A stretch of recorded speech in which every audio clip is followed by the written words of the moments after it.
kita akan membahas tentang negara, adia, dan dominan.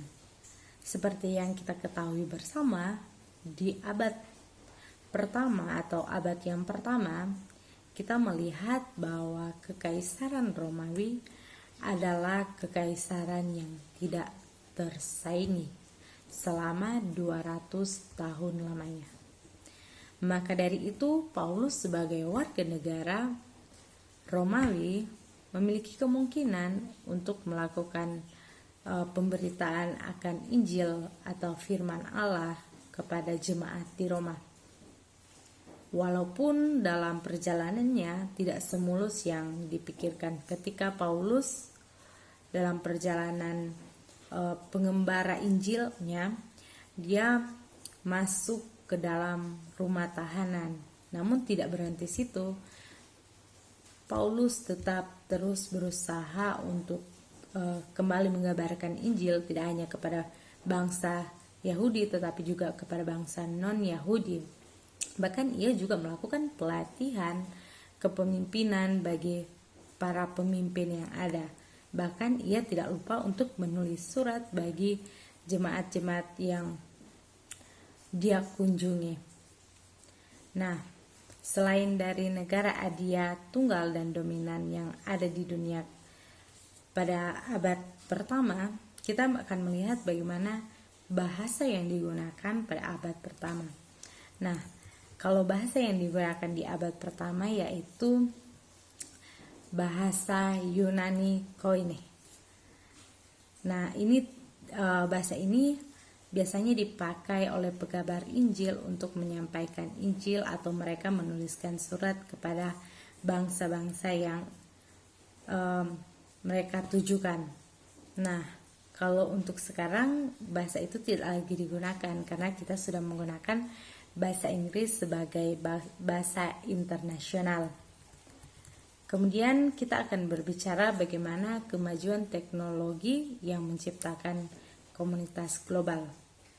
Perlu kita ketahui bersama bahwa dalam perjalanan Kekaisaran Romawi, Kekaisaran Romawi sendiri juga membantu akses jalan atau membantu membuat sebuah jaringan jalan raya sehingga ini dapat mempermudah para penginjil, terkhususnya Paulus, Petrus, bahkan Yohanes untuk melewati jalan-jalan yang dibuat Kekaisaran Romawi ini untuk melakukan pegabaran Injil.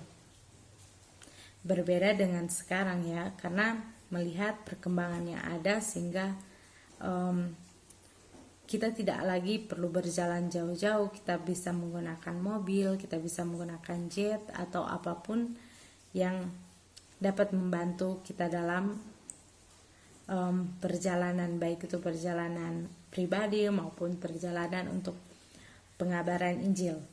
Nah, dalam jurnal ini disebutkan juga bahwa di era 3.0 ini yang dimulai pada tahun 2000 ini, kemajuan teknologi sudah baik sehingga menghubungkan antara individu yang satu dengan individu yang lain. Misalnya melalui blog, YouTube, jejaring sosial seperti Twitter, seperti Facebook, sehingga setiap orang dapat mengutarakan apa yang ada dalam pikirannya ke dunia publik. Bahkan mereka juga bisa melakukan penjualan atau pemasaran di dunia publik. Kemudian kita juga mau melihat bagaimana perkembangan filsafat. Secara singkat, filsafat yang terjadi pada saat itu atau yang terkenal pada saat itu yaitu filsafat relativistik, yang dimana berbicara kebenaran itu tidak mutlak melainkan relatif. Kenapa demikian? Karena bagi pemikiran filsafat pada zaman itu bahwa ketika saya berpikir sesuatu itu benar, belum tentu bagi orang lain itu sebagai sesuatu yang benar. Sehingga setiap makna dan keputusan itu diambil berdasarkan pemikiran seseorang. Sehingga orang-orang lebih cenderung berpegang pada pengertian mereka sendiri. Kemudian juga kita bisa melihat pada realitas dunia yang lain bahwa ada aktivitas kafir dan praktik yang menjerumus kepada praktik okultisme atau praktik atau ritual yang mengarah kepada berhala-berhala. Seperti yang kita ketahui bahwa di bangsa Romawi sendiri juga mereka menyembah berhala, mereka menyembah banyak dewa. Bahkan anak-anak Buddha sendiri mereka lari kepada kekuasaan gelap atau sihir-sihir yang membuat mereka memiliki kekuatan yang tersembunyi dengan melakukan berbagai ritual-ritual yang ada, sehingga mereka bisa terlihat hebat daripada yang lain. Kemudian dalam realitas dunia yang lain juga kita bisa melihat bahwa ada pergaulan bebas dan penyimpangan seksual dan kecanduan bahan kimia. Kita tidak bisa memungkiri bahwa kehidupan orang-orang di Roma sendiri dulu mereka sangat senang dengan pesta pora. Kehidupan mereka yang melakukan seks bebas, hidup berdasarkan kekayaan, kekuasaan, bahkan mereka terpengaruh dengan filosofi tentang relativistik dan praktik penyembahan kepada yang berhala, sehingga terjadi amoralitas dan penyimpangan seksual yang luar biasa di sana. Namun dalam perjanjian baru kita selalu diingatkan bahwa kita akan terus mendapatkan kebebasan, bahkan kita akan mendapatkan pengampunan dari Allah. Dalam bab ini saya akan menjelaskan apa yang dimaksud dengan gereja dan keberadaan misi. Bab ini akan melihat kontras antara sebuah daya tarik pola pikir gereja dan yang akan keluar dalam misi. Bab ini juga akan melihat bagaimana kita dimaksudkan untuk mengukur keberhasilan sebuah gereja dalam misi. Apa itu misi gereja? Gereja tidak diutus untuk misi Tuhan, sebaliknya Tuhan ada dalam misi gereja dan gereja dipanggil untuk bergabung dengan misi Tuhan tersebut. Misi gereja yaitu ada missio Dei atau misi Tuhan. Kita ada dipanggil untuk menjadi bagian dari gereja tersebut. Kata missio Dei berasal dari Allah Tritunggal, yaitu Bapa mengutus Anak, Bapa dan Anak mengutus Roh, Bapa dan Anak dan Roh mengirim gereja ke dalam dunia. Pertama, misi gereja tidak identik dengan gereja yang muncul, yang pada dasarnya merupakan gerakan pembaruan kekontekstualisasi agama Kristen. Untuk generasi postmodern, misi juga tidak sama dengan penginjilan. Istilah itu umumnya berlaku untuk gereja yang lebih menarik. Misi bukanlah hal yang baru atau istilah yang baru dari pertumbuhan gereja yang memiliki agenda yang lebih besar. Kita harus memiliki kebutuhan dunia yang merupakan bagian dari misi, tetapi tentu saja bukan keseluruhannya. Salah satu filsuf berkata, teologi misi bukanlah konten dengan misi menjadi pekerjaan berbasis gereja. Sebaliknya, ini berlaku untuk seluruh hidup setiap orang yang percaya. Bagaimana dengan misi gereja? Sebagian orang ingin menjadi bagian dari sesuatu yang penting. Mereka juga ingin menjadi bagian dari keluarga yang erat yang peduli satu sama lain. Dalam bab ini percaya bahwa ekspresi organik, relasional, dan misi dari gereja menawarkan kesempatan yang lebih baik bagi orang yang mengalami hal-hal tersebut. Cukup menjadi orang yang tidak dikenal dan tidak terlalu kuat. Tidak peduli seberapa ekspresif musiknya, seberapa profesional dramanya, atau bagaimana menggerakkan khotbah. Biayanya terlalu tinggi. Gereja misi dan relasional juga jauh lebih mahal efektif. Hubungan spiritual menjadi nilai mata uang daripada bangunan yang mahal. Teknologi dan iklan promosi. Penghalang jalan untuk memproduksi gereja, begitu juga dengan gaji, sewa atau hipotek, peralatan dan iklan yang menambah daftar biaya yang banyak. Dalam masa pergolakan hari ini, banyak orang gereja merasakan sumber daya mengering. Kita harus menjadikan murid dan kemudian memulai dari gereja. Tidak ada biaya spesial pun untuk membuat seorang murid. Itu saja mengorbankan nyawa seseorang. Kita semua dipanggil untuk melayani. Semua ditakbiskan suci ke dalam pelayanan. Tempat kerja menjadi panggilan suci bagi orang percaya, biasanya untuk membawa kerajaan Allah menjadi tempat yang merindukan terang. Dalam pemikiran gereja organik, para pemimpin Kristen tidak lagi melakukan pekerjaan pelayanan, tetapi untuk memperlengkapi orang-orang Kristen untuk melakukan pekerjaan mereka. Penginjil tidak dipanggil untuk menjangkau yang terhilang, tetapi untuk melengkapi orang suci untuk melakukannya. Guru tidak hanya dipanggil untuk mengajar, tetapi guru memperlengkapi orang Kristen untuk mengajar. Kita bisa melihat orang Kristen memenuhi amanat agung dengan mengajar mereka untuk mengamati semua itu. Baiklah teman-teman, kita akan masuk pada penjelasan yang berikut, yaitu berbicara tentang pertumbuhan gereja. Nah, perlu kita ketahui bahwa berbicara tentang pertumbuhan gereja ini juga berbicara tentang gerakan. Nah, untuk memulai gerakan spontan dari kerajaan Allah yang berkembang, itu ditemukan di setiap hati pengikut Kristus. Nah, jadi itu ada dalam diri saya dan juga ada dalam diri kamu, ada dalam diri kita semua, ada dalam diri kita selama ini. Dan setiap dari kita yang mengikut Kristus yang didiami oleh Roh Kudus atau Roh Allah. Nah, perlu kita ketahui juga bahwa Kristus itulah yang membangun gerejanya, dan jika Dia ada di dalam kita masing-masing, maka tentunya benih dari perluasan kerajaan Allah atau benih dari perluasan kerajaannya itu secara spontan ada dalam diri kita masing-masing, ada dalam kita semua. Maka Kristus itulah yang memberikan karunia kepada gerejanya atau kepada kita sebagai gereja-gereja yang hidup, sehingga kita tidak boleh melupakan itu. Nah, selanjutnya kita akan berbicara tentang apa itu gerakan.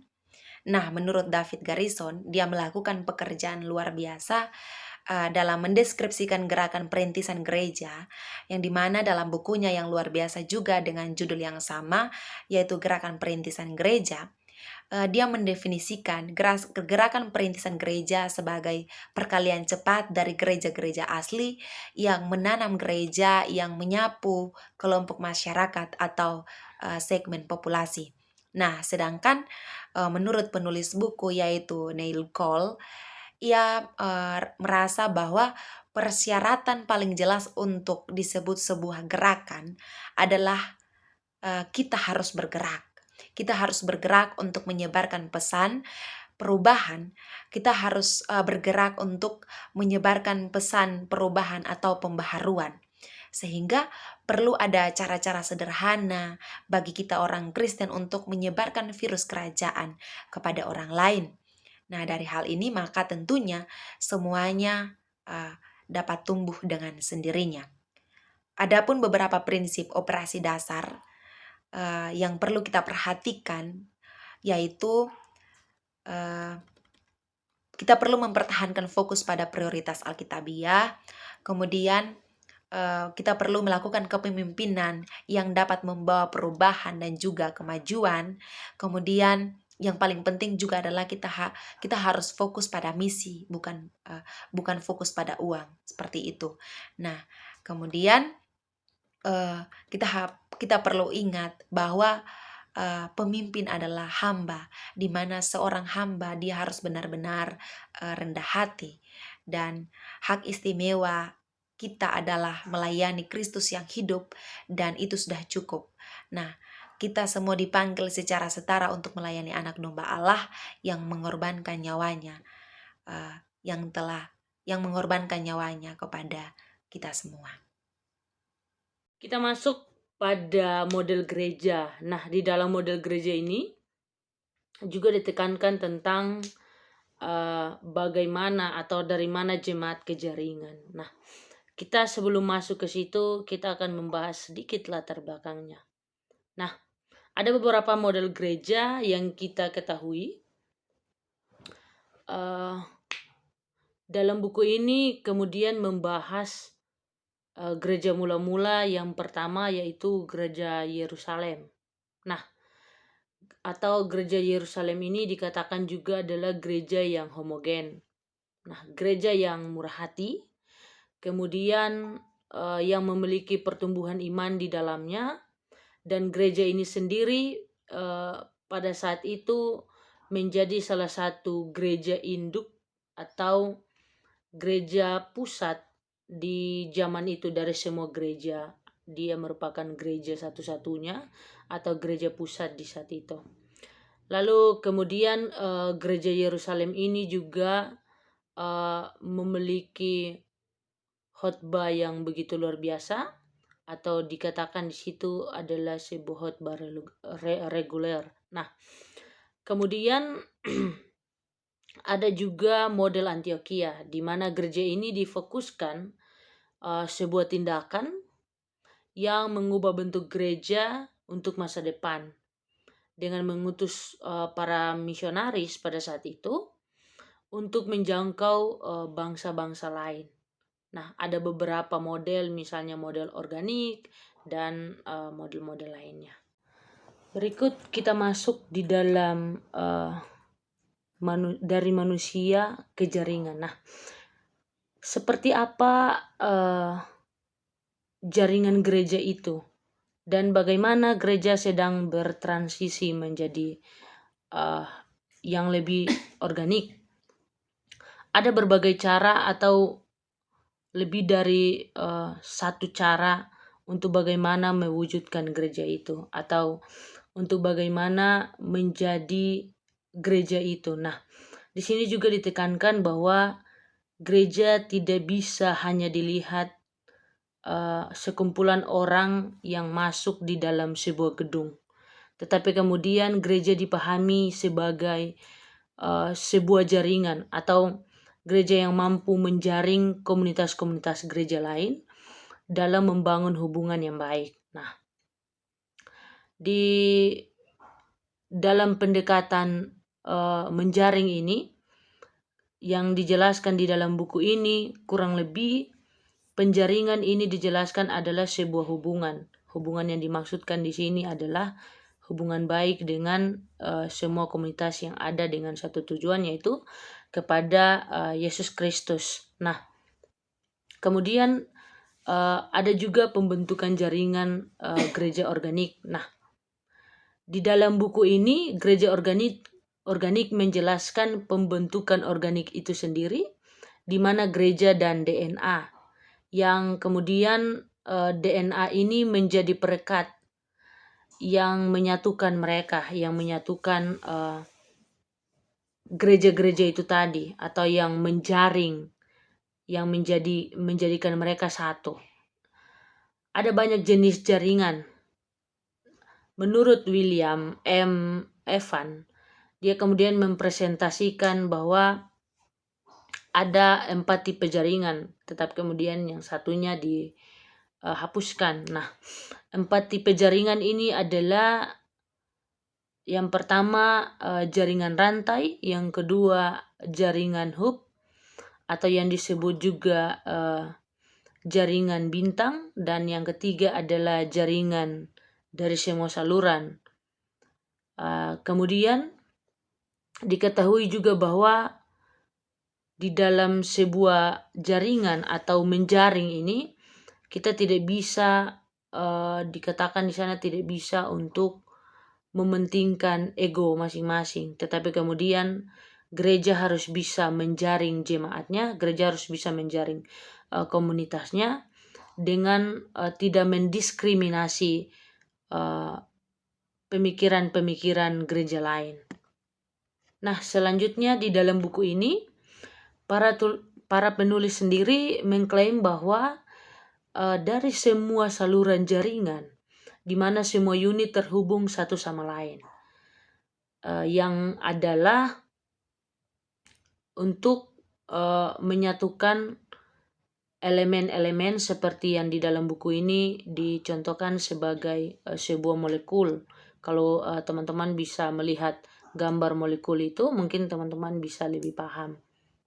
Nah, di dalam jaringan itu sendiri, seperti yang sudah saya jelaskan di dalam latar belakangnya itu, di mana para misionaris pada saat itu menjaring jemaat-jemaat yang lain dengan penginjilan, dengan sebuah komitmen, atau ketika melakukan penginjilan itu mereka harus memiliki prinsip, mereka harus memiliki semangat yang tinggi, yang kemudian mereka juga harus memiliki jiwa-jiwa sebagai seorang pengembala atau murid, sebagai domba-domba yang ingin menjaring umatnya. Oleh sebab itu, jaringan ini lebih ditekankan pada sebuah relasi, atau jaringan ini lebih ditekankan sebuah komunikasi yang kemudian menyatukan umat yang ada di muka bumi ini untuk memiliki kesadaran bahwa hanya Yesus, hanya Allah itu sendiri yang akan memberikan keselamatan. Jadi lebih ditekankan juga bahwa dari berbagai gereja dengan doktrin gereja, dengan dogma gereja yang begitu erat atau yang begitu kuat di masing-masing gereja, tetapi kemudian kita memiliki satu tujuan, kita memiliki satu Tuhan, kita memiliki satu motivator, yaitu Allah itu sendiri. Nah, jadi di dalam semua saluran ini, atau yang dikatakan oleh jaringan itu, oleh komunikasi itu, adalah gabungan dari rantai atau gabungan dari yang dicontohkan tadi sebagai jaringan rantai, jaringan hub, atau hibrida dari ketiganya. Nah, dan kemudian yang lebih ditekankan adalah Yesus pada akhirnya membangun semua jenis jaringan, atau Yesus pada akhirnya menciptakan semua umat manusia, semua ciptaannya, dengan mewakili tubuhnya itu sendiri di muka bumi ini. Oleh karena itu, ketika kita masuk di dalam proses jaringan itu, ketika kita mau berproses di dalam kehidupan kita, maka konsekuensi atau hubungan yang harus kita jalani adalah dengan melihat satu sama lain adalah sebagai keluarga. Selain daripada itu, Yesus mampu atau Yesus mau untuk merendahkan dirinya menjadi manusia. Jadi Yesus memiliki jiwa keilahian, kemudian juga memiliki jiwa kemanusiaan. Ini menunjukkan bahwa ketika Yesus datang ke dunia dengan menyatukan dirinya dengan manusia, bahwa Yesus tidak melihat latar belakang manusia itu sendiri, tetapi kemudian Yesus hanya ingin memperlihatkan bahwa semua yang ada di bumi ini boleh berbeda, tetapi harus memiliki satu tujuan, yaitu kepada Yesus itu sendiri. Karena kemudian kebenaran hanya berasal dari Tuhan, dan itu adalah wahyu Tuhan untuk umat manusia. Dan yang paling baik dilihat di dalam pribadi Yesus dan di kitab suci itu sendiri. Nah, ada seorang yang bernama Sersansi Urtis. Di sini ia menggunakan analoginya untuk menggambarkan perbedaan antara gereja organik dan juga gereja berbasis sel. Nah, gereja berbasis sel ini dapat diibaratkan sebagai binatang laut atau gurita, yang dimana ia sangat peka terhadap lingkungan hidup.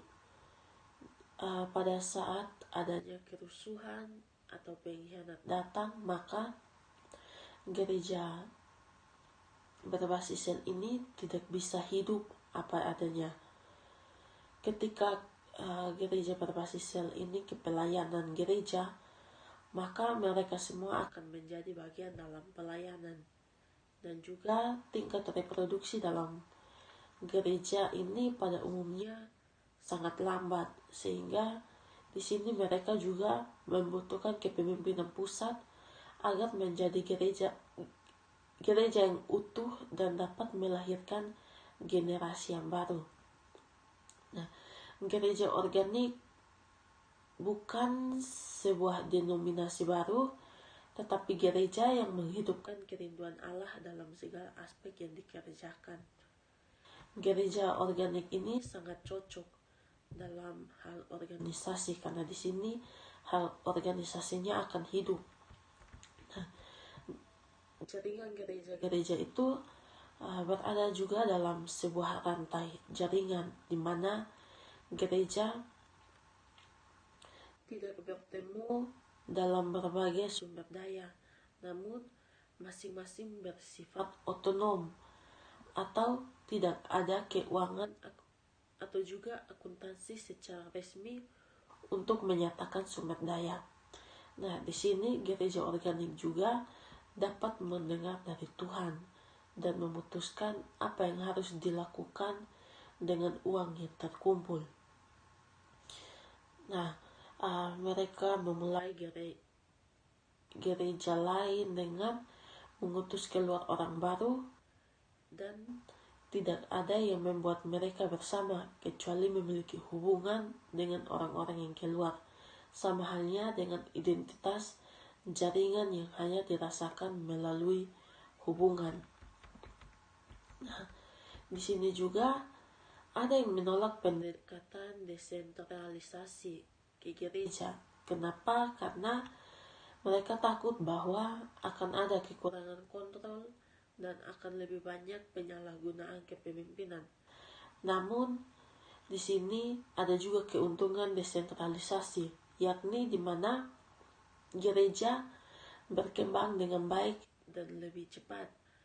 Dan juga desentralisasi ini sebagai jaringan yang kemampuannya dapat menahan penganiayaan dan serangan dari musuh. Pada bagian saya di sini saya akan menjelaskan pentingnya kelompok menurut Neil Colley. Kelompok merupakan bagian terpenting dalam sebuah organisasi atau sebuah persekutuan, dan tidak kita pungkiri juga dalam bidang pemerintahan kelompok-kelompok ini menjadi hal-hal yang sangat krusial pentingnya. Oleh karena itu, Neil Colley juga memandang kelompok ini ternyata memiliki peran penting terhadap gereja. Hal itu dia sadari ketika ada seseorang yang bertanya kepada dia apakah dia telah melakukan sebuah pelayanan kelompok kecil di dalam gerejanya atau belum. Dan itu menjadi refleksi secara pribadi terhadap dia. Oleh karena itu, Neil Colley sendiri pun memberikan pandangan bahwasanya manusia itu lebih haruslah hidup secara sosial, tidak secara individual. Sehingga pandangan di Neil Colley mengenai kelompok didukung oleh Kelly Sirkey yang memberikan pendapat bahwa inti dari cara hidup kelompok memiliki pengaruh dalam perubahan, sehingga perubahan itu dapat berpengaruh dalam fungsi dan sistem kelompok. Yang tidak dipungkiri, itu bisa termasuk dalam hal ekonomi dan pemerintahan, serta publik dan keagamaan. Neil Colley sendiri melihat ada 6 jenis kelompok yang terdapat dalam gereja. Yang pertama ada unit dasar yang terdiri dari 2-3 orang. Unit dasar ini menjadi awal mula terbentuknya sebuah kelompok dalam tanda kutip yang bisa dikatakan seperti keluarga. Karena apa?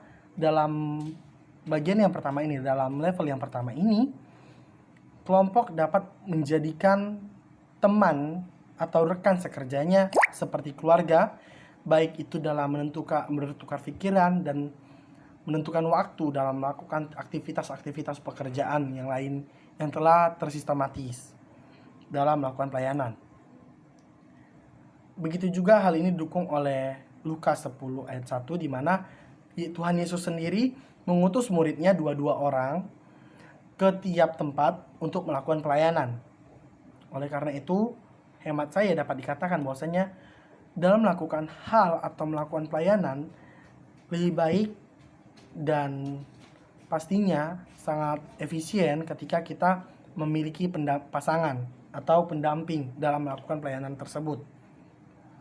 Nah, lanjut pada tahap yang kedua, level yang kedua, itu adalah kelompok tim kepemimpinan. yang terdiri dari 4 sampai 7 orang. Kelompok ini bersifat membantu secara dinamis. Perumpamaannya seperti memberi makan kepada orang-orang yang berada di lingkungannya. Nah, tetapi perlu dipahami bahwa kelompok yang berada dalam bagian ini tidaklah perlu dilakukan tahap-tahapan khusus seperti dia harus seperti apa, dia harus seperti ini, dia harus seperti itu. Tidak, dia tidak bersifat kaku, karena ini ibarat katanya mereka itu adalah pengurus intinya gitu kan. Namanya aja udah tim kepemimpinan, berarti itu pengurusnya lah. Nah, sehingga dalam bagian mereka ini, dalam level kedua inilah keputusan-keputusan itu harus diambil, di mana penguruslah yang harus mengambil, para pemimpinlah yang harus mengambil keputusan dan langkah dalam melakukan pelayanan. Sehingga masuk ke level ketiga, di mana ada unit keluarga. Unit keluarga ini terdiri dari 12 sampai 15 orang. Mereka lah yang akan melakukan pelayanan lebih spesifik lagi, di mana mereka akan melakukan pendampingan terhadap anggota-anggota yang terkumpul dalam satu wadah pelayanan. Dalam tanda kutip yang kita bahas tadi, gereja, wadah gereja. Nah, sehingga memunculkan dari sini level selanjutnya adalah kelompok pelatihan yang terdiri dari 25 sampai 75 orang. Kelompok ini bertujuan bagaimana mewakili mereka, bagaimana melatih mereka dalam bidang pendidikan, keterampilan, hubungan dan kualitas mereka untuk mewujudkan diakonia di dalam gereja tersebut. Seperti yang katakan Christopher Allen, dia beranggapan bahwa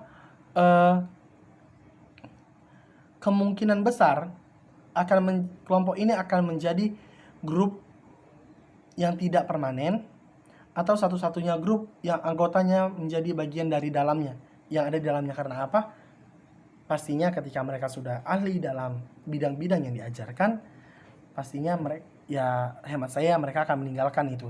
Namun bagaimana, kembali lagi ya ke unit kelompok yang level sebelumnya, bagaimana mereka melakukan pendampingan, apakah mereka bisa melakukan pendampingan dengan baik atau tidak.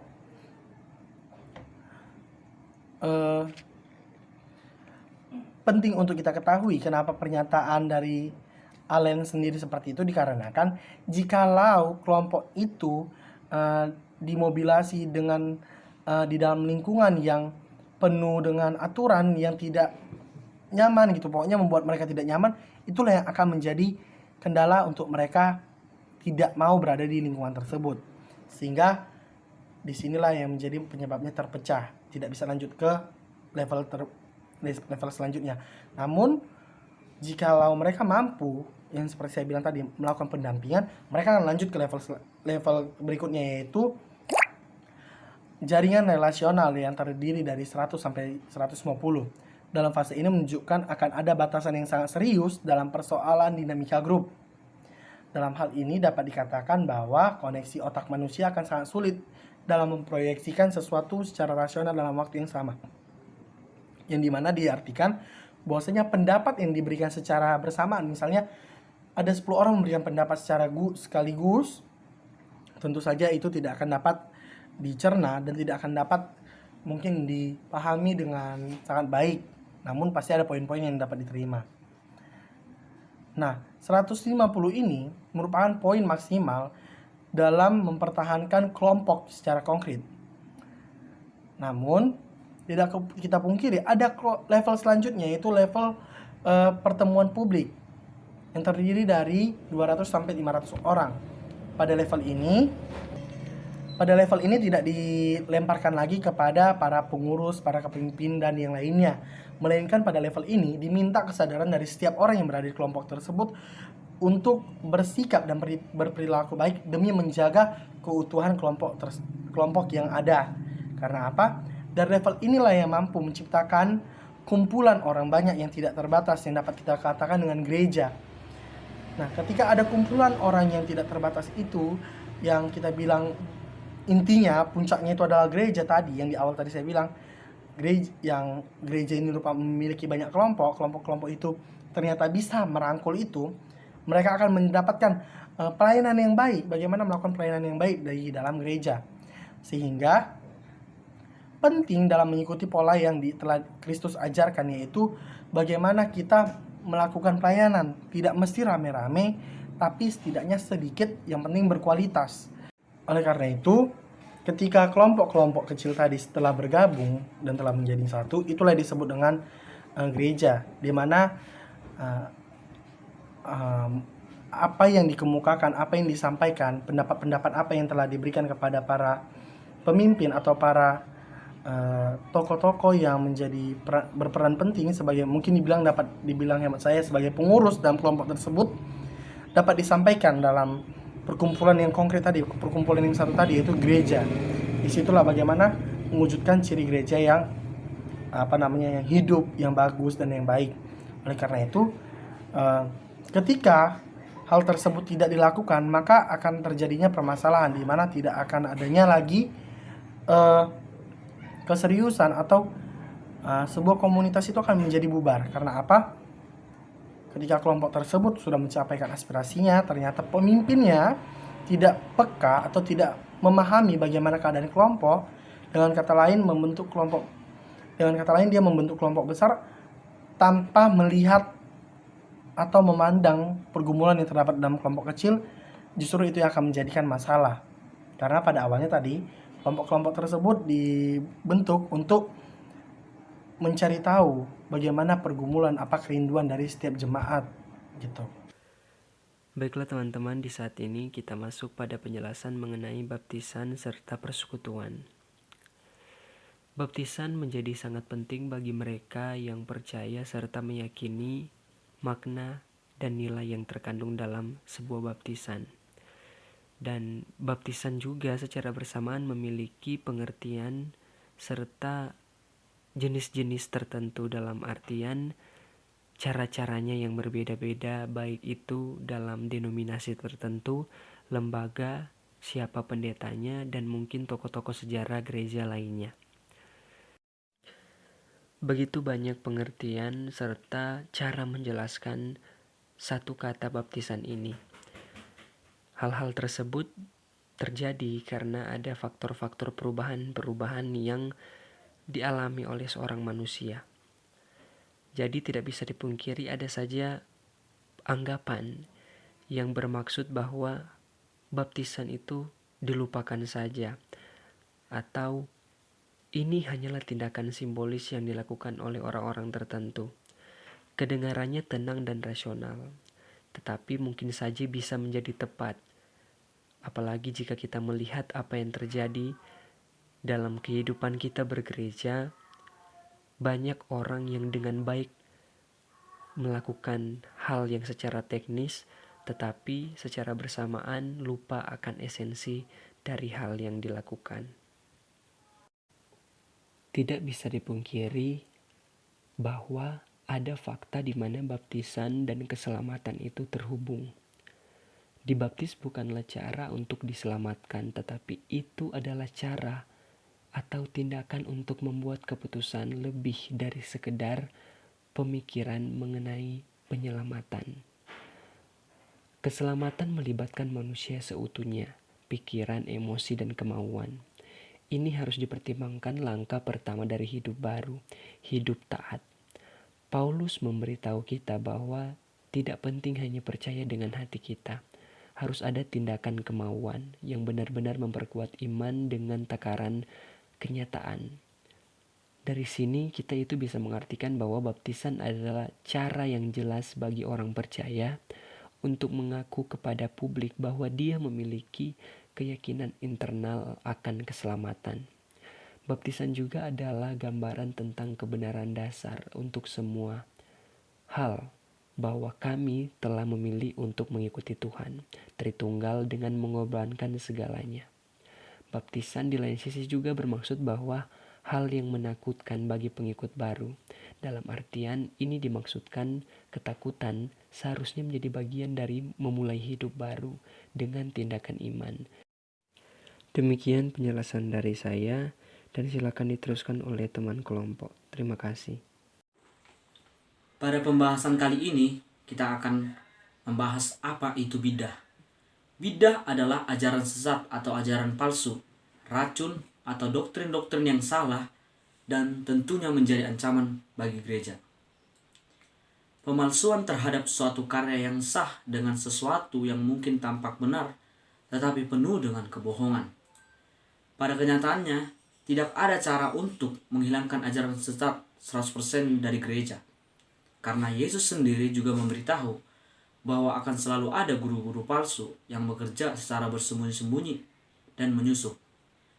Mereka bekerja agar dapat mencegah kita menjadi seperti yang diinginkan oleh Yesus Kristus. Itulah yang sangat ditakuti. Solusi terbaik untuk bidah di gereja, yang terbaik bukanlah pemimpin yang terlatih di mimbar, akan tetapi orang-orang yang lebih terlatih di bangku, jemaat yang duduk di bangku yang mendengarkan firman Tuhan. Di sini penulis membiarkan orang untuk membuat kesalahan dalam menafsirkan kitab suci. Membiarkan orang yang baru percaya membuat kesalahan di awal perkembangan mereka. Karena itu adalah cara yang harus kita lakukan untuk bertumbuh. Jika kita harus sempurna dalam pemahaman kita hari pertama dalam kehidupan Kristen, maka tidak ada dari kita yang layak. Dan itu juga membuat orang menjadi takut membaca Alkitab, karena harus memahami segala sesuatu dengan benar. Untuk gereja masa depan, kerendahan hati sangatlah penting dan sedikit cemooh dalam menangani bidah atau ajaran sesat itu. Kebenaran ilahi sangat penting untuk kesehatan dan persekutuan atau persatuan gereja. Kebenaran ilahi ditemukan dalam kitab suci. Yesus juga ialah kebenaran ilahi, karena Dia adalah wahyu Tuhan bagi umat manusia. Berpegang teguh pada Tuhan adalah yang paling penting bagi kita semua. Doktrin bukanlah jalan terbaik menuju persatuan. Begitu banyak doktrin yang berbeda dalam gereja. Perbedaannya seringkali memunculkan perpecahan. Akan tetapi, gereja perlu menjaga di antara keragaman itu. Namun, kerendahan hati menjadi satu-satunya jalan menuju persatuan. Bahkan kita diajarkan untuk mencintai musuh. Kita juga akan membahas bagaimana keuangan atau finansial dalam praktik gereja sekarang, atau dikatakan dengan persembahan atau perpuluhan. Seperti masa sekarang, seringkali kita diperhadapkan dengan masalah keuangan, bahkan keuangan tersebut dapat meresahkan proses berjalannya praktik gereja tersebut. Untuk itu kita akan lihat dari konteks perjanjian lama dan perjanjian baru. Dalam perjanjian lama, Israel disebut dengan umat Tuhan. Pada saat itu juga agama dan negara merupakan suatu kesatuan atau biasa disebut dengan teokrasi. Tuhan disebut raja, tetapi pada saat itu mereka menginginkan raja dalam wujud manusia seperti negara-negara lain. Gereja pada konteks perjanjian lama disebut dengan sinagog atau rumah ibadat umat Yahudi. Pada konteks ini, persepuluhan yang merupakan jenis pajak yang dikenakan pada masyarakat untuk menutupi biaya pemeliharaan gereja. Mereka harus membayar 10%. Dikatakan juga dalam buku bahwa ketika mereka menaati hukum semuanya, hukum yang ada pada saat itu, harusnya mereka membayar semuanya penuh 23,3% kepada gereja Yahudi. Hal ini tidak relevan dengan gereja sekarang karena kita masih membawa kebudayaan Yahudi dan menghambat budaya sekarang. Maka dari itu, penulis mengatakan bahwa bukan hanya 1/10 yang kita berikan, tetapi seluruh hidup kita dalam milik Tuhan. Dalam perjanjian baru, Paulus menyinggung tentang persembahan. Persembahan di sini ditujukan untuk pegabar Injil atau misioner. Persembahan bukan suatu finansial atau untuk mengurus gereja, bangunan, tetapi lebih kepada sosial. Persembahan di sini bukan dikumpulkan di gereja, tapi mereka menyimpan penghasilannya dan memberikannya kepada pengkabar Injil atau misioner tadi. Ketika dilihat dari konteks tersebut, seharusnya gereja harus mengadakan perubahan untuk lebih baik lagi. Apalagi masalah keuangan ini sangat rentan memicu permasalahan.